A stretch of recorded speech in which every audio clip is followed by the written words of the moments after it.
Chapter 02. I was in the habit of wandering about our garden every evening on the lookout for rooks. I had long cherished a hatred for those wary, sly, and rapacious birds. On the day of which I have been speaking, I went, as usual, into the garden, and after patrolling all the walks without success, the rooks knew me, and merely cawed spasmodically at a distance. I chanced to go close to the low fence which separated our domain from the narrow strip of garden, stretching beyond the lodge to the right, and belonging to it. I was walking along, my eyes on the ground. Suddenly, I heard a voice. I looked across the fence, and was thunderstruck. I was confronted with a curious spectacle. A few paces from me on the grass, between the green raspberry bushes, stood a tall, slender girl in a striped pink dress, with a white kerchief on her head. 4 young men were close round her, and she was slapping them by turns on the forehead with those small gray flowers, the name of which I don't know, though they are well known to children. The flowers formed little bags, and burst open with a pop when you strike them against anything hard. The young men presented their foreheads so eagerly, and in the gestures of the girl, I saw her in profile. There was something so fascinating, imperious, caressing, mocking, and charming, that I almost cried out with admiration and delight, and would, I thought, have given everything in the world on the spot only to have had those exquisite fingers strike me on the forehead. My gun slipped onto the grass.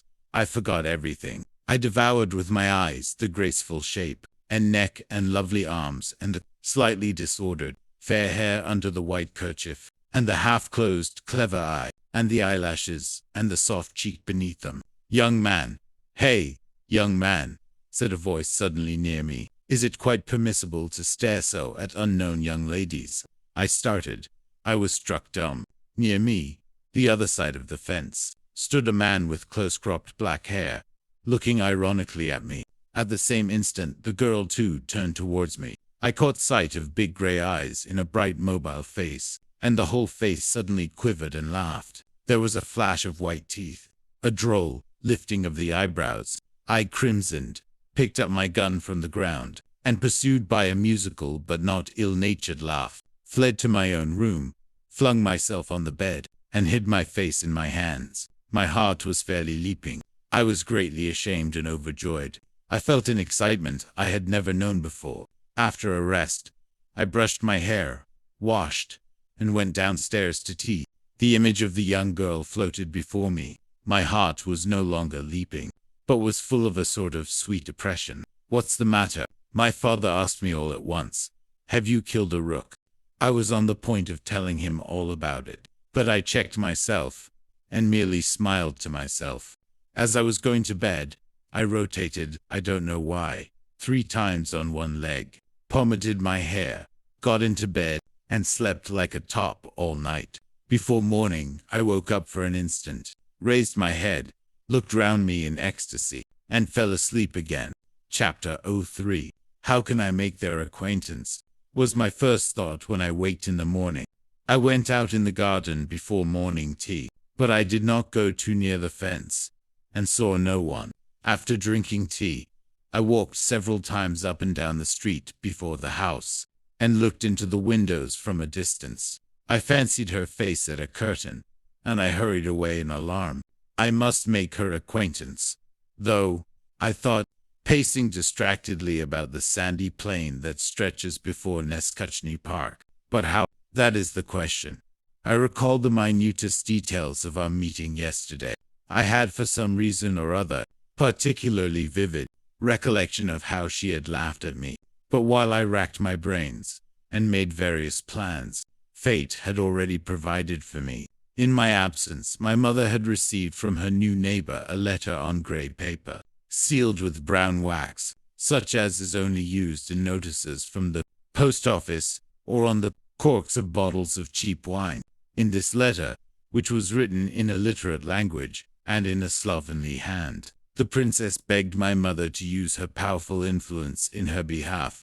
My mother, in the words of the princess, was very intimate with persons of high position, upon whom her fortunes and her children's fortunes depended. As she had some very important business in hand, "I address myself to you," she wrote, as one gentlewoman to another gentlewoman, and for that reason am glad to avail myself of the opportunity. Concluding, she begged my mother's permission to call upon her. I found my mother in an unpleasant state of indecision. My father was not at home, and she had no one of whom to ask advice. Not to answer a gentlewoman, and a princess into the bargain, was impossible. But my mother was in a difficulty as to how to answer her. To write a note in French struck her as unsuitable, and Russian spelling was not a strong point with my mother herself, and she was aware of it, and did not care to expose herself. She was overjoyed when I made my appearance, and at once told me to go round to the princesses, and to explain to her by word of mouth that my mother would always be glad to do Her Excellency any service within her powers, and begged her to come to see her at 1 o'clock. This unexpectedly rapid fulfillment of my secret desires both delighted and appalled me.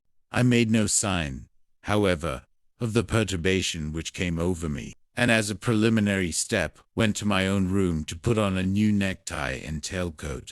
At home I still wore short jackets and lay-down collars, much as I abominated them. This is just the beginning. The next part of the story is full of twists and secrets that will amaze you. Tomorrow, we'll upload the next episode. If you want to be the first to watch, subscribe now to Legend and Lore Story, and press the bell, so you never miss a single moment of suspense.